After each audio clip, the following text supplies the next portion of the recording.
Turns out he likes to do it by feel. Don't worry, eBay Motors has bumpers, taillights, trunk lids, license plate holders, 122 million parts. Pull up just a little bit. And headlights. They've got lots of headlights. Get the right parts at the right prices. eBay Motors. Let's ride. It's called the birthplace of speed. Back then, it was the hard-packed sand that allowed for records to be broken. Today, it's the high banks and long straightaways. Not to mention, it's the dream of every driver and fan. We're still talking about the first one, and guarantee we'll be talking about this one. Here's to the great American race that can only be the Daytona 500. Sunday, February 19th, 2:30 p.m. Eastern on Fox. The 61st running of the Daytona 500 will begin with a command like never before, as 9 current and future NASCAR Hall of Famers, representing each decade of the sport dating back to the 1960s, will give the command simultaneously to begin Sunday's race. Some from behind the wheel of their car getting ready to compete. They include 7-time Daytona 500 winner Richard Petty, 3-time winner Bobby Allison, 3-time winners Dale Jarrett and Jeff Gordon, 2-time winners Bill Elliott and Jimmy Johnson, and single 500 victors Kevin Harvick, Kurt Busch, and Joey Logano. Action begins tonight in Daytona with pole qualifying setting the front row for Sunday's race. Our live coverage is set for 8 p.m. Eastern Time. I'm Kyle Rickey. This is NASCAR Hot Pass on the Motor Racing Network. The Indianapolis Colts have hired Shane Steichen as the next head coach.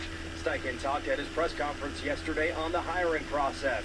And the interview process was extremely detailed, and obviously they interviewed a lot of candidates, and I spent many hours with them over Zoom, and then them coming to Philadelphia. They did an unbelievable job going through that process. Steichen will make decisions on who will be on his staff over the next couple days. Meanwhile, the Pacers get ready for their last game before a much-needed break against the Chicago Bulls. Here's Rick Carlisle on getting to the break. You've got a younger team. You've got to do the things to enhance the situation headed toward the break. The fact that we added a couple guys this week, it adds a little bit of energy to the situation. And Tyrese Halliburton will look to get the Pacers out of the rough patch. Halliburton is coming off a 30-point performance against the Utah Jazz. Halliburton's averaging 20 points and 10 assists per game, leading the team in majority of the league, third best in assist averages. The Pacers look to snap the 5-game losing streak. Tip-off is at 7 p.m. Pacers look to snap their 5-game losing streak against the Bulls tonight from Gainbridge Fieldhouse. Tip-off is at 7 p.m. The number 14 ranked Indiana Hoosiers are on to Northwestern tonight. Winning the last 4 of 5 games in Big Ten play, Northwestern is putting together quite the resume themselves to get ready for this matchup. Here's Mike Woodson on tonight's game. Both teams got identical records. Statistically, we're pretty close in the Big Ten. They got tremendous guard play with Blue and Chase. Our focus has just got to be, we got to go in with the defensive mentality. Tip-off from Welsh Ryan Arena is at 9 p.m. tonight. The Ball State Cardinals are Cleveland-bound for the Mid-American Conference Tournament after beating Northern Illinois 87-77. The Cardinals now have the record at 19-7 overall and 10-3 in MAC play, but to finish 4th in the preseason polls. For Network Indiana Sports, I'm Parker Webster.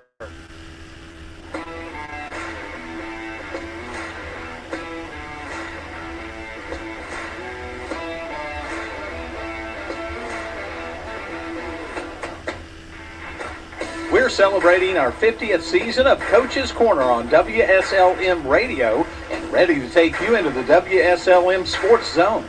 Coach's Corner is your chance to get to know your local coaches, players, and staff of each local school and get the X's and O's before the next games. Join us on Wednesdays at 6 p.m. for the Red Hot Stove League for the latest from the Cincinnati Reds, and stay around for Coach's Corner. During the week, you'll also hear from IU and Purdue coaches, as well as updates from Indy Racing, NASCAR, and the Indianapolis Colts. You'll find us on WSLM 97.9 FM and WSLM 1220 AM, along with live streaming on Facebook, Twitter, and YouTube. Be sure and follow us all season for a front row seat and a closer look at high school and regional sports.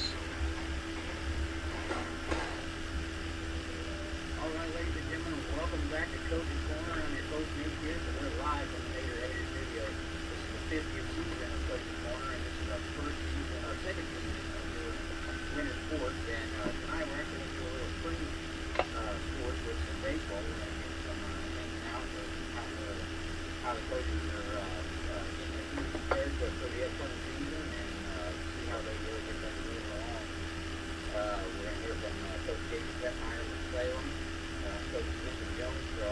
Washington, and hopefully we get to hear from Coach Green and West Washington. To just kind of get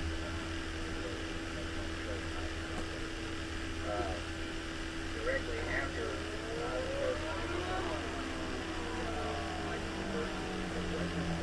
Yes. Yes. We might have some motocross out here too. It sounds like it. It's been a real beautiful day, and all the bikes been out the last couple of days, and it's supposed to be out tomorrow too. I'll be out on mine. But yeah, we're gonna get into a little bit of baseball. We did have wrestling semi-state this past week. And this is our first coach for WSLM. Hey, this is Jason Fettmeyer. Hey, Coach Fettmeyer, this is Nick Fish. You're live on the air. How you doing tonight? I'm good, buddy. I'm healthy tonight. Oh, no problem. I'm glad you were able to get on. So this is the first season we've really gotten to get into a little bit of baseball.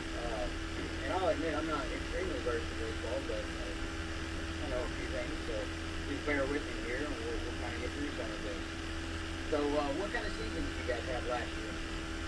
We ended up season 16-9 last year. We got beat the first team sectional by Madison, and overall that was a year as far as winning losses. Finished around fourth, I believe, in our conference. So pretty good showing for us, conference-wise and overall last year. So Now, how does the Mid-Southern Conference stack up when it comes to baseball? really good. Silver Creek has been a dominant team. They haven't lost a conference game, I believe, in over 5 years. That's pretty good. Charlestown, they've had some good years. It's stacked up just like all the other sports. It's good baseball conference with Silver Creek leading the way like they do in a lot of our sports. Now, will you have many seniors returning this year? The 4 seniors, Taylor Tucker, Steve Caldwell, Corey Davis, and Jason McCutcheon are my seniors, and we got a pretty good younger group all the way down. We're looking around some of them in 25 and 27 kids. What it's kind of looking like right now, which is a pretty good number to kind of go out to varsity and do varsity roster. Now, I'll tell you, that Jacob McCutcheon, he tried his hand at wrestling with us for a little while, and that kid is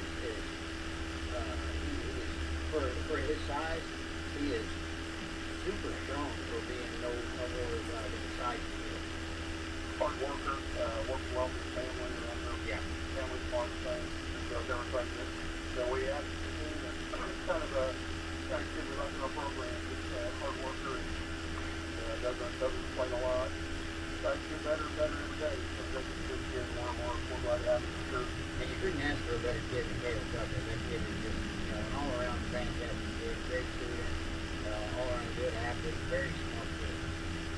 Yeah, Tucker's been a big part of our baseball program. Of course, those seniors lost their freshman year because of the COVID pandemic, and so this will be his actually his third final year, and I know he's looking forward to having a good senior season, and overall great. Another kid that is a great asset to our program is, I think if you nail down, if you nail something down and ask him, I think he probably thinks that baseball's his favorite sport. I've actually heard that from him before, so you're absolutely right. He was wanting to go play somewhere, but I think he got that nice scholarship from the University of Evansville. I think he's going to go and contract his studies and just start on his college degree and live his life. So we know Caleb's always done everything he asked. And then you got James Caldwell, who's a returning all-conference player. He's one of our all-conference players last year. And just a great bat, plays first and third base. And then Pointer Davis will be another senior, be probably a middle infielder. Maybe we talked to the other day about maybe playing some third base this year. And so overall, just a good group of kids and been working hard. And I know they're all looking forward to the season, which eventually we started here in about a month. So we started working. Yeah, and I was just going to ask you, have you guys started indoor practices yet? Yeah. We normally start those after football, and normally I've been doing this is my 5th year, minus the pandemic year, but we always have really good turnout. This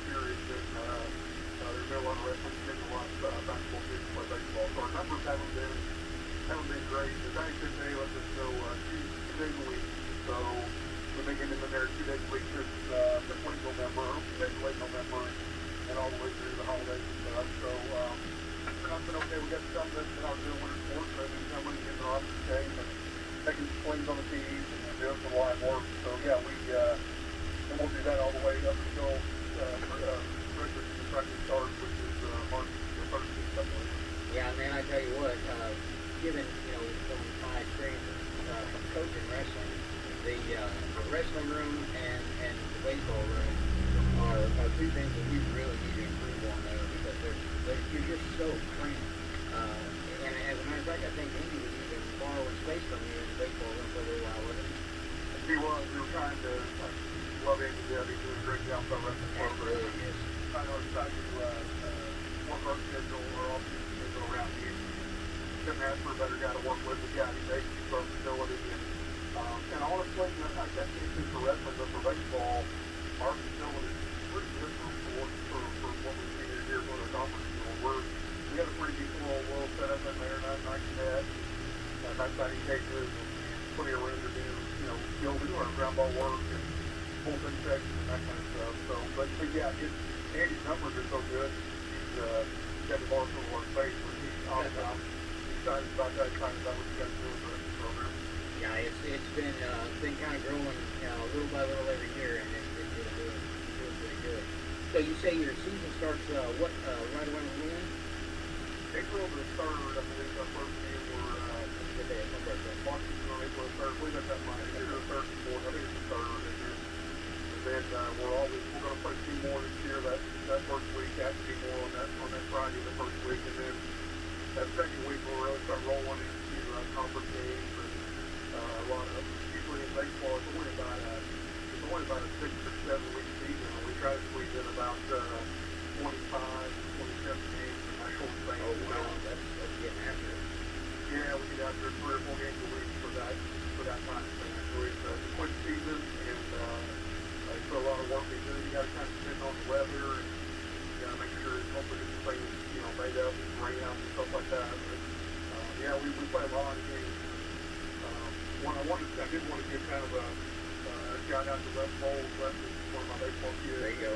He's going through some stuff right now. He was going to be one of our pitchers, one of our better pitchers this year. Les has some medical problems, and we're all thinking and praying for him. But I don't believe we'll have Les this year on the field. But I know he's going to try to get around as much as he can to support our team, and just happy and blessed that he's bouncing back, and hopefully he'll be back with us again next year. But he's going to be a big part of our program. He still will be. He's one that really takes care of the bench and motivates the kids and really helps everybody get excited about the game. But he's a good kid. I hate to see him going through it. That's one of our juniors, and we're going to be best this year. But he's sounds like things are kind of working in the right direction. So we got Honko pretty soon, so we're happy about that. Good. We're all thinking about it. And that's one thing that we kind of harp on around here on the show is the love and support that everybody gives whenever they're traveling the strikes, and the fact that we're not just a team, we're a family around here, and that goes for every sport. Whenever somebody's down and out, everybody seems to pitch in and give their support. Make sure that kid is know that he's loved and he is seen, and just what we call the family. The baseball family, wrestling family, football family. That's what it's all about. And that's why to me, high school sports programs are so important. Absolutely, and I think we try to fight ourselves around our offense around Salem, and like you said, we all kind of pitch in and help where we can. I know there's been a lot of people helping Les and his family and trying to keep in contact and doing some fundraisers and stuff like that. I don't want to call any of the girl out there as it was when it first started, but he's gone through some stuff. He's gone through some pretty serious surgeries, and he's a tough kid. He's a tough kid, and just happy and glad to see him kind of shift in here, like you said, and really pull together and help him and the family for us. So it's good to see for sure. Yeah, and like I said, that's something that I'm really happy to see is all of that cohesiveness around the community. And it seems like we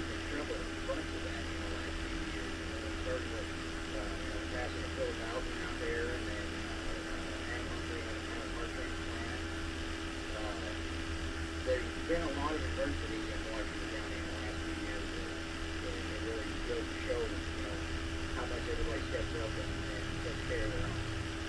Yeah, absolutely. It's great to see, and that's one thing I know about our kids. And I think, Adam had to have 4 shots the other night at the platform and paid over $800. And I know he get it, which was awesome, for him to go through what he went through. And then I know, I don't know, the money-wise, how much he contributed to Les, but I know a good portion, if not all of it, was contributed to Les. He didn't want the money, he wanted Les to have the money and help with his medical expenses. So, yeah, I think Dwayne told me that he donated all of it back.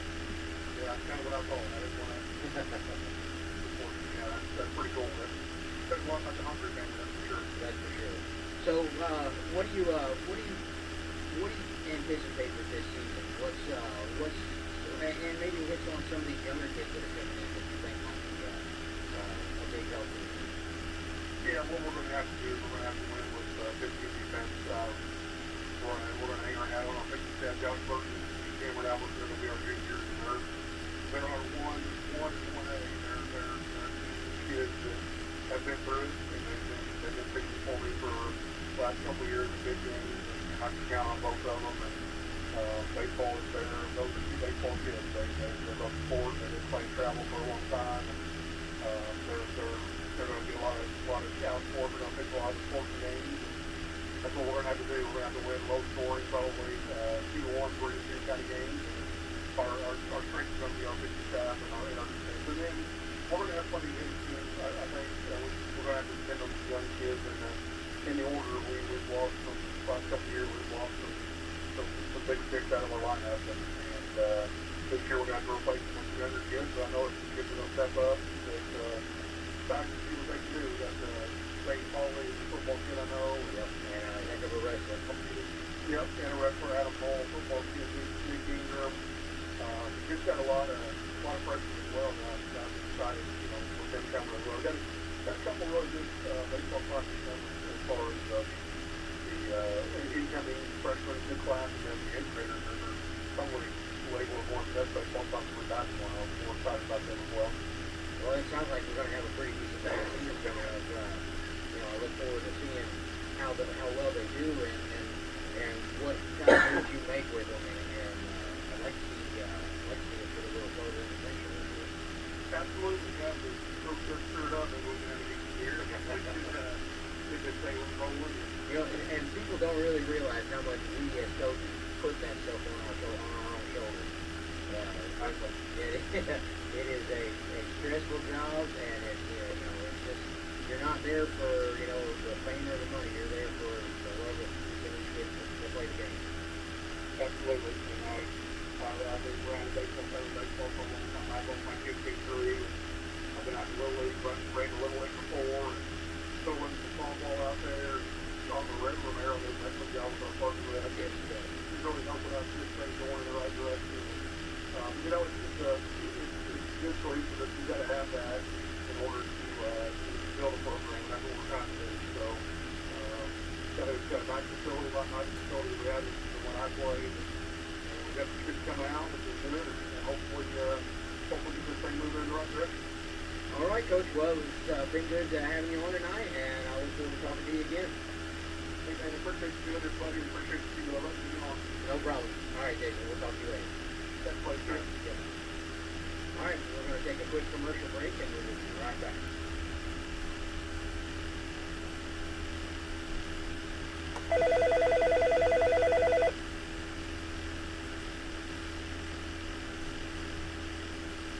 Season is back on WSLM. Whether you're listening to local high school girls and boys basketball, IU or Purdue men's basketball, or the Indiana Pacers, you'll need to get dialed in to the WSLM Sports Zone to follow all the action this season. And what better way to enjoy the game on WSLM than to pair it with great food from Papa John's. Go to your Papa John's app to order for pickup or delivery. Call 812-883-3369 or stop in at their location at the corner of Main and Hackberry Streets.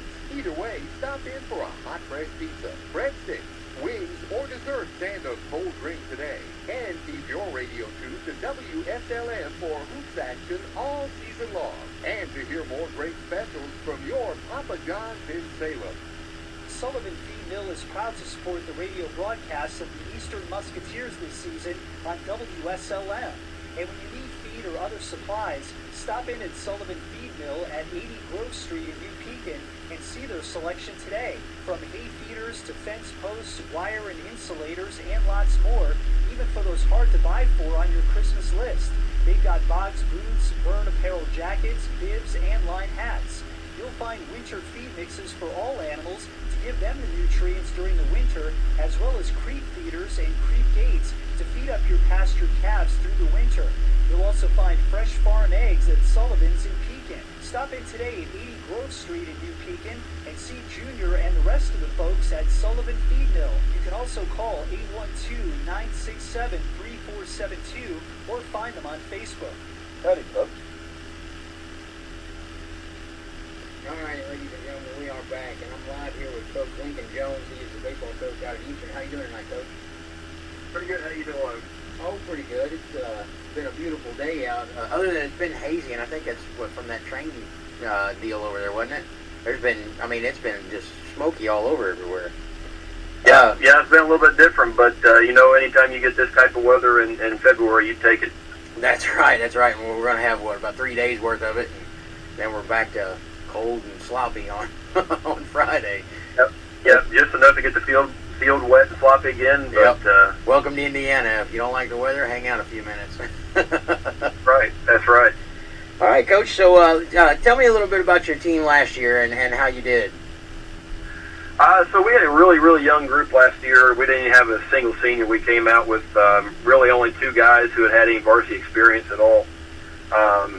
And they were juniors as pretty well underclassmen all that time as well. And we only bring 2 guys in, haven't played, so we roll 7 guys out there on any given night that has never suited up in a varsity contest. And we were just really young. And overall, our record really reflected that. We ended up with 8 wins and 19 losses. But given that youth that we had last year, we expect to see some growth and some of those younger guys stepping up this year and producing a little bit more than they did last year. Yeah, and that's really the name of the game is, what you're going to do, as long as you're improving. You don't want to see anybody backslide, but as long as you're seeing that improvement, it's an acceptable thing. Sure. Yeah, you see that with a lot of our guys. We have several guys who play during the summer and they play travel ball, and they're getting plenty of reps in outside of our school season as well. So there's a lot of dudes getting better, putting in some time and trying to get themselves to a position where we can start to compete for a sectional again. How many years have you coached head coach down there? So this is only my 2nd year. I stepped in after Coach Pennington did. He left 2 seasons ago. Last year being my 1st year, and then this will be my 2nd full season as head coach. I was on staff with Pennington during his last season there with that really, really good group that we had. We had 7 seniors there in that class. So whenever we graduated all 7 of those, we came in with a new crop there last year. Okay. Now, what did you guys do in sectional last year? How well did that go for you? So we drew Providence in the first game of the sectional last year. So they beat us 10-0. We competed a little bit, made some errors. Actually put our first runner on base, and then a weird interference call kind of erased our early rally there. We were hoping to be able to push a run across the plate and take an early lead. And at that point, it changes the complexion of the game. It was a really weird night though. We got there. It was a rain delay. They were pushing water off the field with little squeegees, and we were determined to play. We were going to stick around. That was our last day of school for the year, and we wanted to hang around as late as we had to get that game in. Yeah.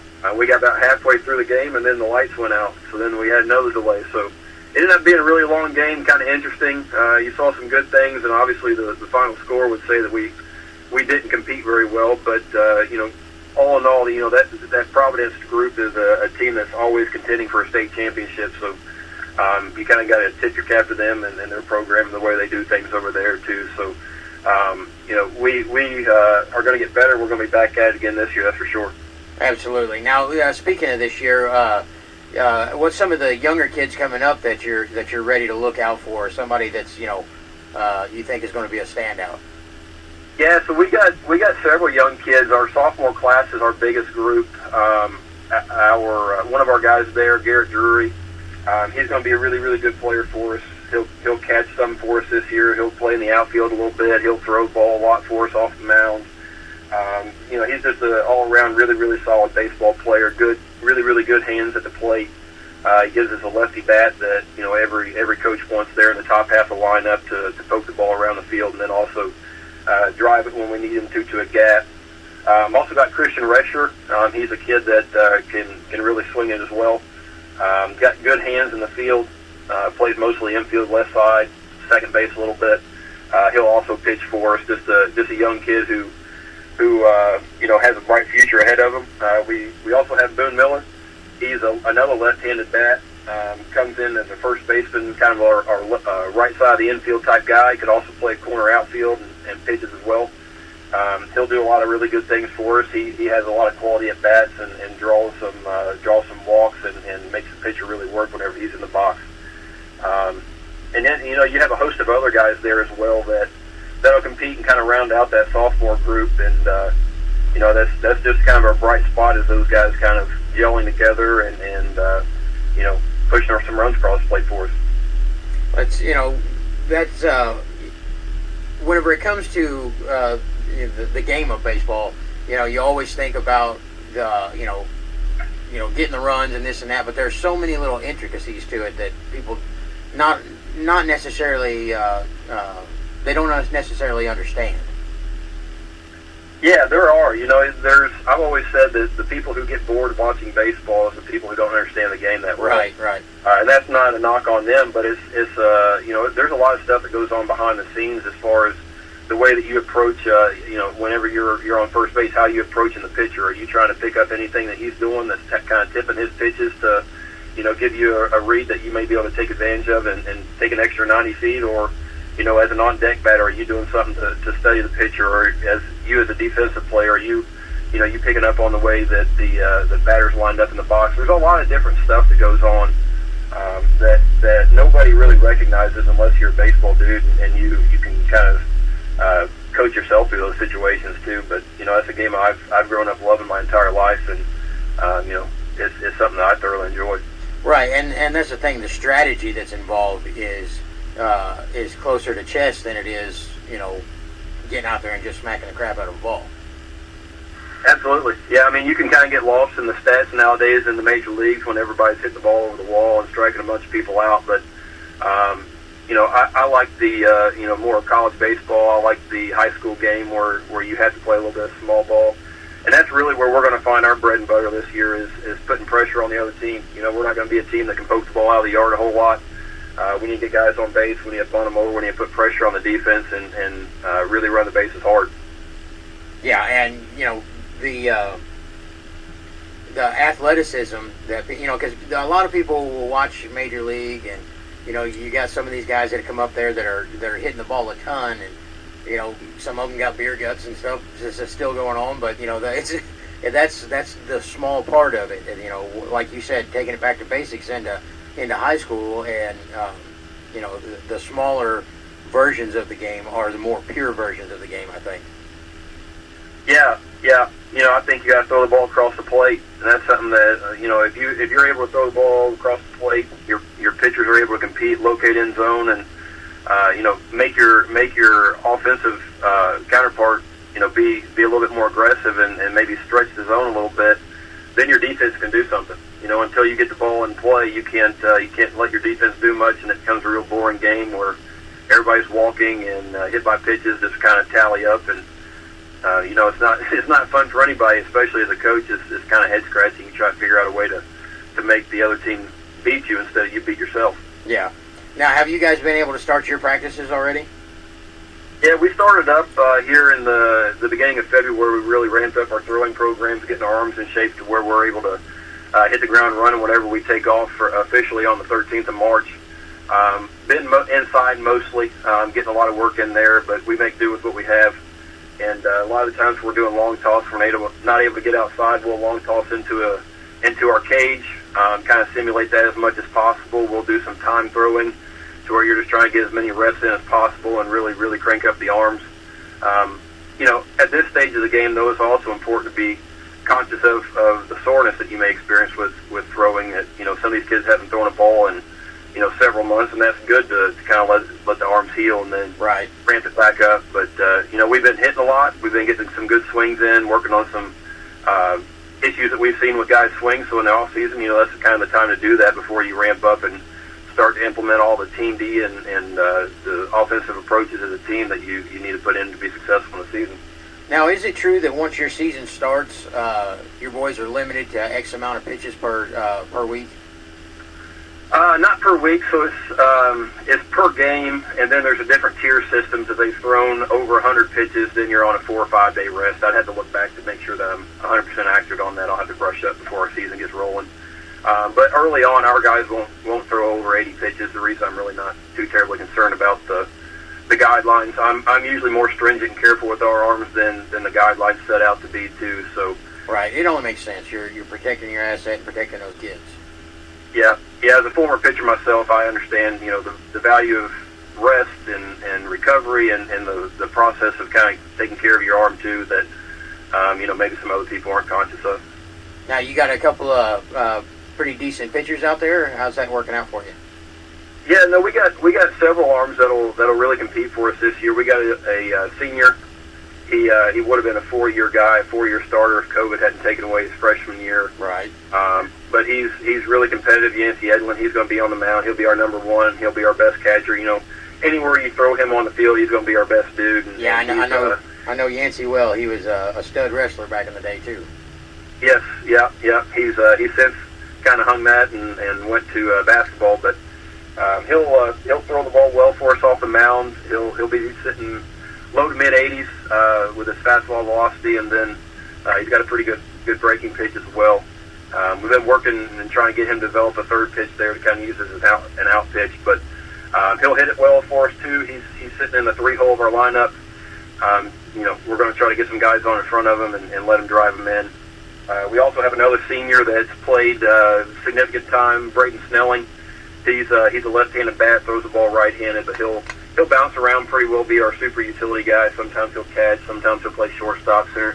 He might be off the mound a little bit for us, and just overall that kind of utility guy that you love to have. Yeah, those guys that are so versatile like that, they're an asset to the whole team, and not only just for their athleticism, but they're kind of a role model for the other kids, and they can bounce things off of them, ask them, how they're getting this done, or just being an all around leader to the team. Yeah. I mean, you look at guys like Yance and Bray, and they've been there and done that, and they've had success, and they've been down the trenches last year with a real young group trying to lead those guys to some success. And 8 games last year, that was probably about where we should be. I felt like we could have competed and won a couple more, but holistically looking at it, 8 games was probably about where we should be, and we'll be better because of it this year.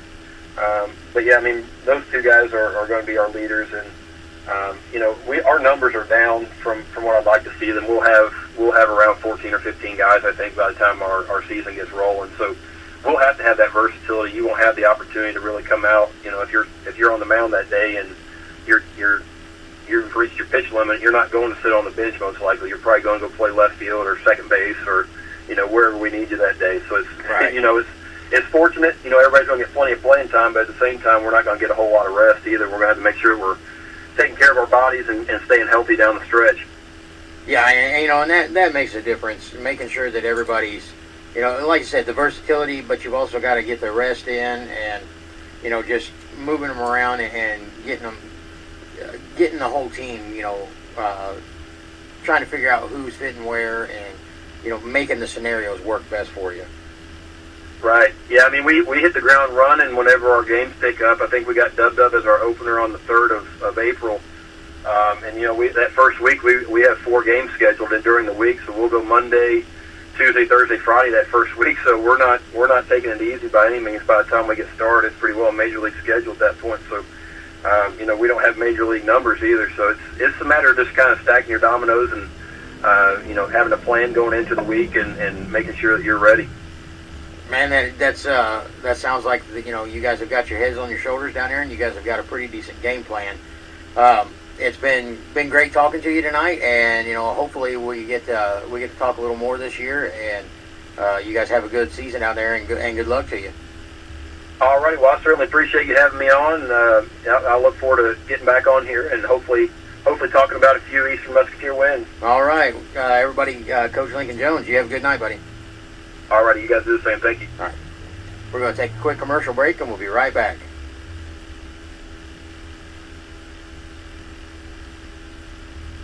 This is Becky White from WSLM, and I'm here at the beautiful John Jones showroom in Salem, Indiana for the John Jones Auto Minute. Hello, and this is Jalen over at John Jones, and I'm here to ring in 23 with you. Here at John Jones, we are ready to help you achieve your New Year resolution. New year, new you, new car. Tired of the troubles your old ride was giving you in 22? Well, that was in the past. Make it a point to upgrade your car and ride through 23 in a safer, more reliable vehicle.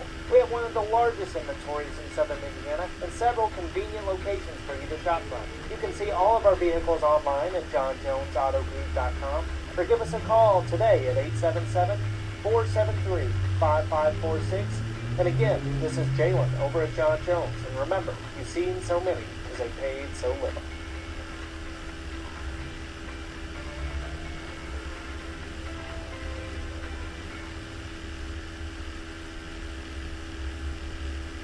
Hoop season is back on WSLN.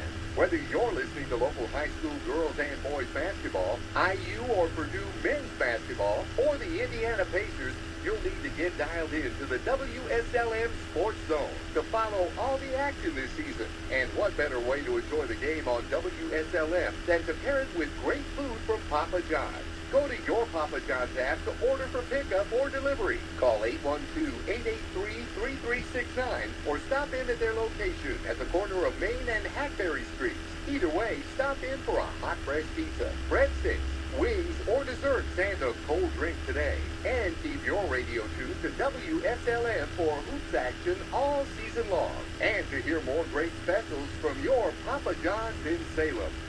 Sullivan Feed Mill is proud to support the radio broadcasts of the Eastern Musketeers this season on WSLM. And when you need feed or other supplies, stop in at Sullivan Feed Mill at 80 Grove Street in New Pekin and see their selection today. From hay feeders to fence posts, wire and insulators, and lots more, even for those hard to buy for on your Christmas list. They've got Boggs boots, Burn apparel jackets, bibs, and line hats. You'll find winter feed mixes for all animals to give them the nutrients during the winter, as well as creep feeders and creep gates to feed up your pastured calves through the winter. You'll also find fresh farm eggs at Sullivan's in Pekin. Stop in today at 80 Grove Street in New Pekin and see Junior and the rest of the folks at Sullivan Feed Mill. You can also call 812-967-3472 or find them on Facebook. Howdy folks, Greg Martin at Philly Martin Store in Martinsburg. I'd like to start off by thanking all of our loyal customers for the support that you give to us year after year.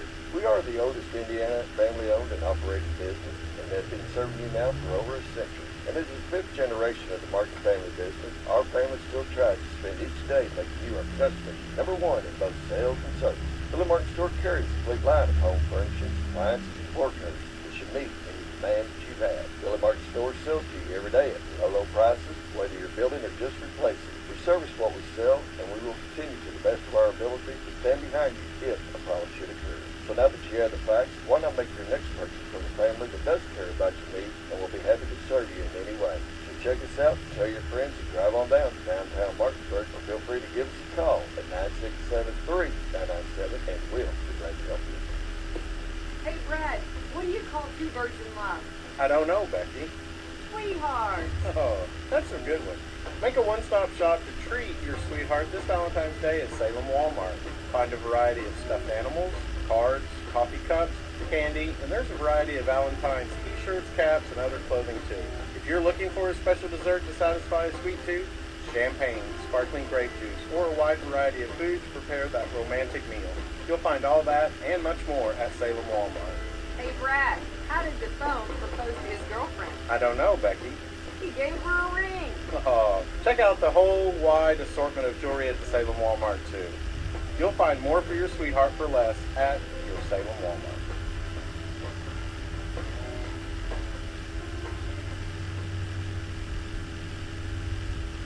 All right, ladies and gentlemen, we are back. Unfortunately, we're not going to be able to get Coach Brent Ingram on tonight. He had a prior engagement and wasn't able to call in. So we're going to go ahead and move on to some other things, and let's talk about the Super Bowl. Now, I know all you people are celebrating and or not about the Chiefs winning and this and that, but you do know that the Super Bowl was held in Arizona, so we won't know the official results for at least another 3 weeks while they recount. Which I had to... Yeah, so just settle down. It's not over yet. I'm sure there's going to be lawsuits and everything else out there. So, you know, speaking of the Super Bowl, honestly, the way I've always done it, and I think I mentioned it on the show last week, is if my team's not in, I root for the NFC because my team is in the NFC. That might be backwards. I might want to root for the other side, but you know, whatever. It's what I've always done. So I was hoping for the Eagles to pull one out, and you know, there was a couple of controversial calls and things like that, but whether you agree with them or not, they are what they are, and you know, that'll be the first lawsuit that we're waiting on. Coming from somebody that doesn't know a whole lot about football, watching that, they seemed like the stronger team. I mean, they were stronger offensively. I tell you what, that the Chiefs just got. I mean, they've got. Let me go back. I call them the Falcons, along with the Eagles. Yeah, the Eagles. It seems like everybody is tough and good. And the Chiefs, there's just a few players that carry the team, and one of them being the quarterback. Yeah. Well, that may not be true, but that's just the way I've only seen a couple of games. Well, with the Chiefs, I mean, you've got Patrick Mahomes that my son calls him a living cheat code because he does things that, you know, it just... And then, you know, of course you got that big tight end, Travis Kelce, and he's just a monster. You know, so... And did you notice that he seemed to be uncovered almost all night? And it wasn't really the Eagles' fault. He's just that good. You watch him, you know, misdirected, cut one way, and then all of a sudden he's across the field and just wide open. Yeah. But when the second half when the Chiefs just pretty well took over. Yeah. They were in places that the Eagles had no clue. Right. They were just boom, he's open, and he just walks right in the end zone. Yep. Well, that was that misdirect because they used that play 2 or 3 times. That deal where they went the circle. Oh, that was just them goofing off. That was a couple weeks ago. But they what they did is they stacked that one side with those 2 wide receivers, and so you're watching that, and then they got a man go in motion, but he's kind of faking motion, and he's cuts back, and that's the dude that they're going to. Everybody's concentrating on the big side of the field, and he just kind of walks around the corner. And they did that several times, but so it was a lot of misdirection. And that's smart football, and it's you can't fault them for that. But the quarterback for the Eagles, when he would throw, I mean, he looked like he was throwing Hail Mary passes, but he was right on. Yeah. I mean, I've never seen. It's been a long time since he's seen. And he's got a really accurate long ball. He was throwing 50, 60-yard passes. Yeah, and that's what I'm saying.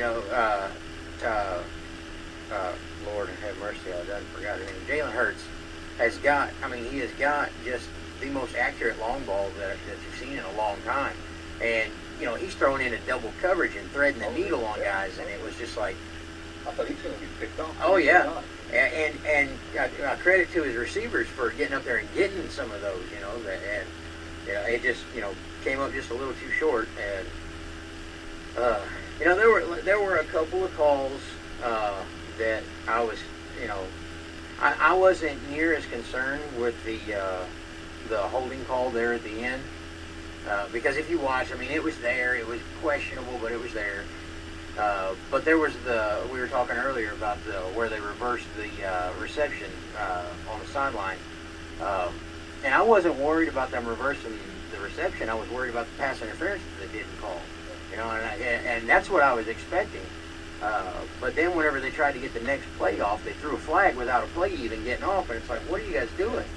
You know, and ended up being they didn't allow for substitution on both sides, but there was no play, so there shouldn't have been a flag, and it kind of confused everybody. And of course, that allowed Andy Reid to challenge that reception, and that moved them all the way back. But while looking at that, you know, it's unfortunate they can't look at that and be like, oh, I missed a pass interference there, you know. But you know, that's just they can't add additional calls. They're just trying to figure out whether or not the call that they made was the right one or not. So, what did you think of the halftime show? I didn't watch it. That's a good one for a lot of people in the bathroom break. Yeah. I don't know. My little girl was watching. I was actually taking her home, and I was watching it, or she was watching it in the truck, and she was like, "This is a train wreck." So no, I didn't have an opinion one way or another on the halftime. Now listen, the best halftime Super Bowl show in probably a decade or better, and might have even been longer than that, was Prince, in my opinion.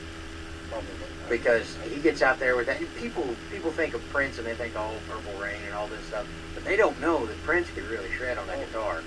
And he got out there and had to change guitars 3 times because the pickups were getting soaked in the pouring rain, and he just melting faces out there, you know. And yeah, he didn't get enough credit for that. I don't think. He's one I wish we could have seen. Yeah. Him and Tom Petty, the two that Yeah.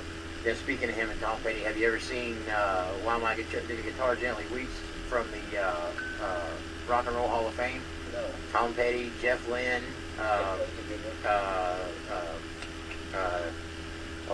what's his name? Danny Harrison, George Harrison's son, Prince, there was somebody else and I can't remember. Oh, Steve Winwood.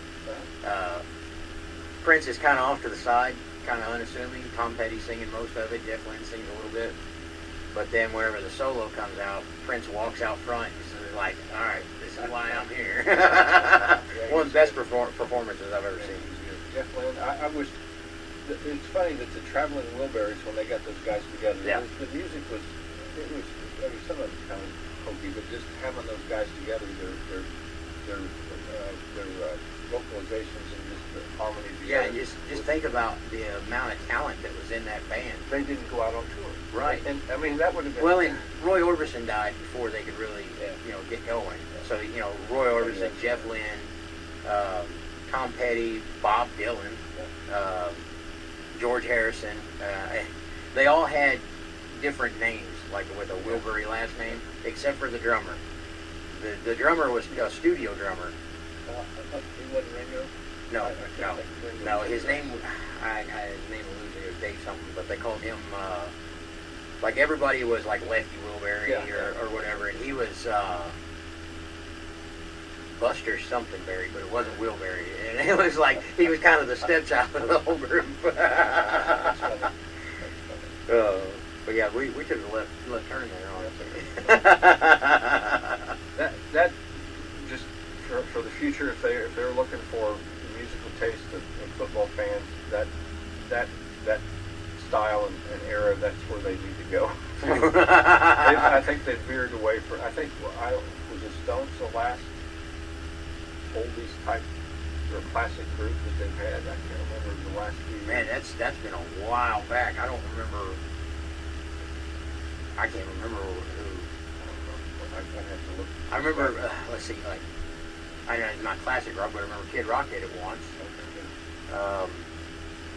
Michael Jackson did it, and he did a really good job at it. Beyonce created a whole lot of really cool memes from it. Last year's, and I don't care what anybody says, last year's was one of the best I've ever seen. Oh, I don't remember that either. It was all the, like, Death Row Records, Interscope, with Dr. Dre and Snoop Dogg, Eminem and all that. I thought that was a really good performance. Of course, being a kid from the 90s, those were the, that was what was hot back then. So,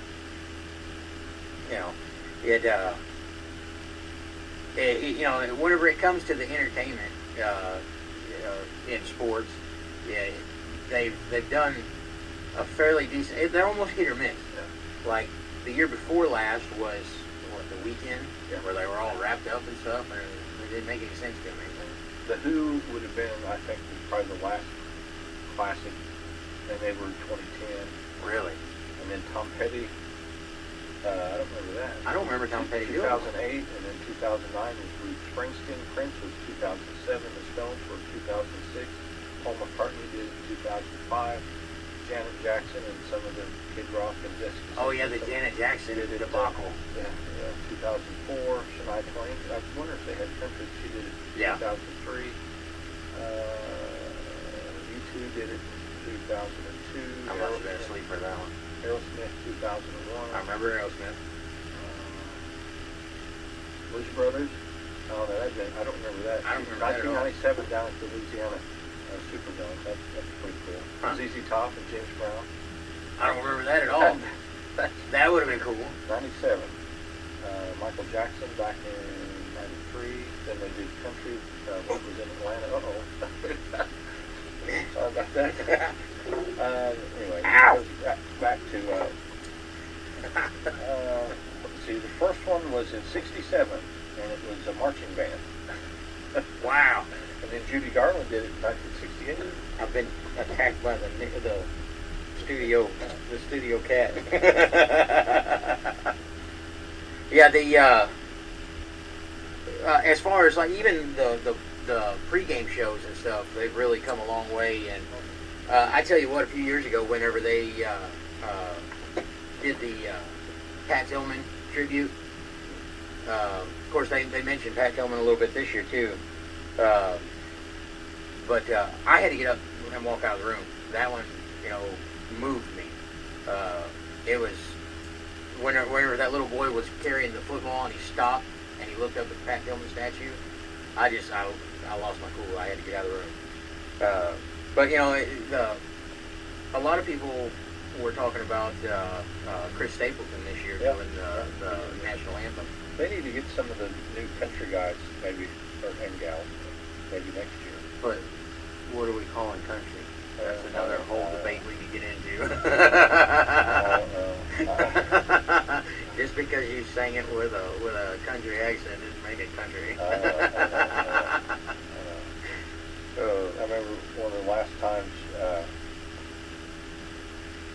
down in that. It's real weird. There's like three groups of people in Nashville. There's like the ones that are trying to get famous.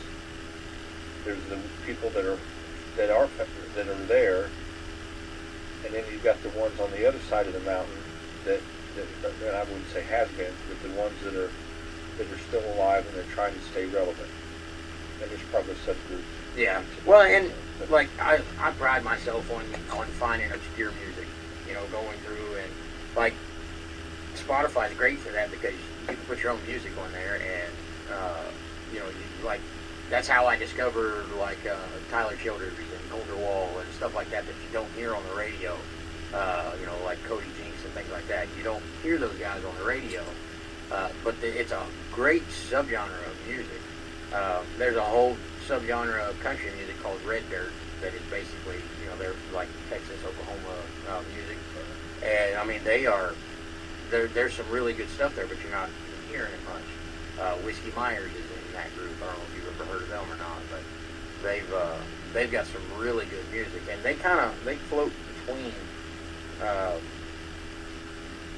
southern rock and country music, like older style country music. So that's stuff that I like, and people don't realize that Chris Stapleton's been around for a while, forever, and he's been in several bands. He's got a band called the Steel Drivers. He's got a band that he was in called the Johnson Brothers. I mean, he's just got a huge catalog out there that people don't know about. I first heard of him when, I don't know, it's been maybe 10 or so years ago when we were in Nashville, and he did a cover, or he didn't do a cover. I thought it was a cover because how stupid I am, but there was a George Jones song. I I think it's a George Jones song. I need to show my ignorance on that too. The Tennessee Whiskey? The Tennessee Whiskey. Yeah. And it wasn't anything like Actually, I believe that song was written by David Allen Coe. Oh, was it? And then George Jones put it out. Okay. But Chris Stapleton changed it up and he changed the arrangement. And the music that he used is very similar to, and it's just a old blues standard instrumental, but it was like I'd Rather Go Blind by Etta James. That's basically the music to it, and for him to take that and switch it around and rearrange it, it ended up, and it's a better song. Yeah. And it really is. Well, that's like a lot of people don't know that Janis Joplin wasn't the original singer of Me and Bobby McGee. Oh, really? Yeah, he was a guy. Really? Yeah, and Chris Christopherson wrote it, and they were kind of... He wrote a lot of stuff. Oh, yeah, he did. Some of these, it's real interesting to get back into the music history of who, like Willie Nelson, when he first came to Nashville, how many songs he wrote for other people before. Right, and that's the way it is nowadays. They sign them as songwriters, and then maybe they get a chance. It's like Ronnie Dunn and Kix Brooks. They were both separate songwriters, and they were both on the same level, and they were like, okay, well, we'll sign you, but you guys got to do a duo. And at first they were against it, but then they become one of the biggest duos in country history.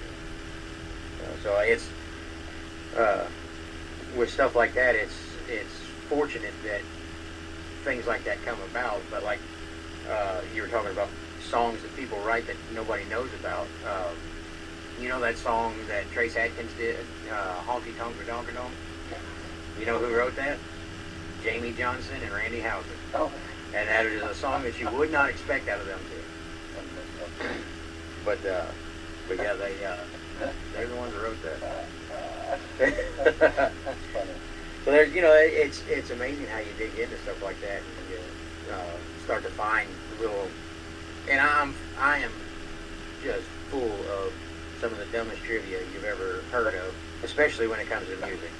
I can't remember my times table from school, but I can tell you what drummer played on what album, in 1973, and just silly stuff like that. Now, see, I go back to Schoolhouse Rock and stuff like that.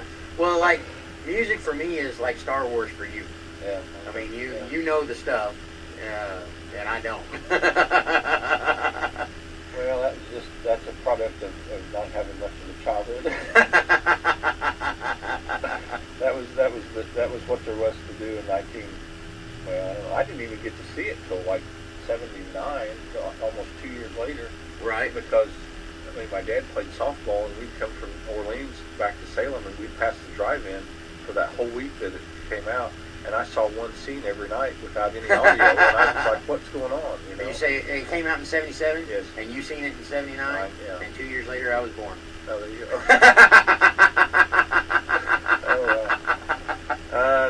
All right, we've gotten way off track, and I want to go ahead and get our nightly inspiration in before we get off air here. All right, this one is, it says, "It is often the small steps, not the giant leaps, that bring about the most lasting change." And that is from Her Royal Majesty Queen Elizabeth II. And that kind of goes along with what we were talking about with some of the baseball coaches tonight. With baseball, equating baseball more with chess than, a physical game. It's that small little moves, that little change that adds up to the big change, the big wins and things like that. So that one caught my eye, and for that reason that, it's like, it's like ants, moving one grain of sand at a time. But after, so many grains of sand, then you've got this entire substructure, and it's amazing how that works out. And it's just like a snowball. You take a tiny snowball, roll it down a hill, and it gets bigger and bigger and bigger. So just keep getting bigger, guys. That's the moral of the story for tonight. And did you have anything that you needed to? Oh, real quick. Run down? I don't have time. I should have done this instead of talking about nonsense. Well, it wasn't nonsense, but anyway. The three or four county kids that participated in the semi-state wrestling we got in Evansville, they didn't proceed on, but they all did well. And then this weekend will be the state state finals, but they've got lots to build on for next year. Got to see the send-off of Evan here at Salem and see the wrestling facility. And Becky, my wife, was on the school board, and she said that was something she was going to talk about, is trying to improve some of the facilities for sports that's not football and basketball. I had a little bit of a talk with Becky back while we were on doing the football. Whenever on election day, she called in and Ryan let her know, how he voted and this and that. And I was like, well, now listen, Becky, I have not voted yet, and I'm looking at a dead grass field out here. So I had to tease her a little bit about that. But of course, I did vote for Becky. They are working over there to, I think, redo the pole vault for the high school for track. And then tomorrow night they're having a special meeting to hire a new football coach. Awesome. She talk about that on Friday. But we're not going to spill any beans. Yeah, I don't have any beans to spill. So we're going to go here in just a minute to the IU Northwestern pregame, and then that game tips off at 9. Tomorrow night, Purdue at Maryland. That's an early game, 5:30. Assuming we've all got power and the storms weren't that bad. Right. So that tips off at 6:30. Friday night, we've got 2 of our few remaining boys basketball games in regular season. The Lions are at Charlestown and Eastern's at Brownstown. Saturday morning, get up early for Indiana Outdoors at 5, and then Illinois comes to Bloomington to play at noon, and we'll have that pregame. And then Sunday's the first NASCAR race of the season, 1:30 for the Daytona 500, and then we'll be streaming during the end of the Daytona race, depending on how many wrecks they have, the boys basketball pairing show, and that's from 5 to 7, so we'll have that on Facebook and YouTube. So. All right, so there you have it, ladies and gentlemen. You guys have a great night, and God bless.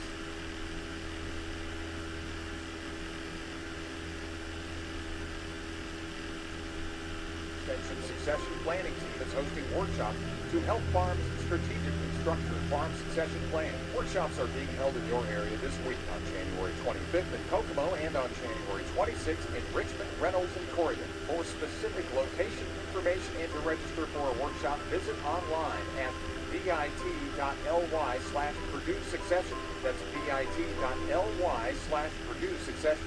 Communication is important on the football field just like in life. That's why Indiana Farm Bureau insurance agent Jason Petmeyer wants to get to know his customers. Whether it's auto, home, life, farm, or business insurance, Jason will listen to you and help you create an insurance plan to match your needs. Call Indiana Farm Bureau agent Jason Petmeyer at 812-883-2995 or stop by his office at 813 South Jackson Street in Salem. Jason Petmeyer is a proud supporter of the Salem Lions. Northwestern is one of the best defensive teams in the entire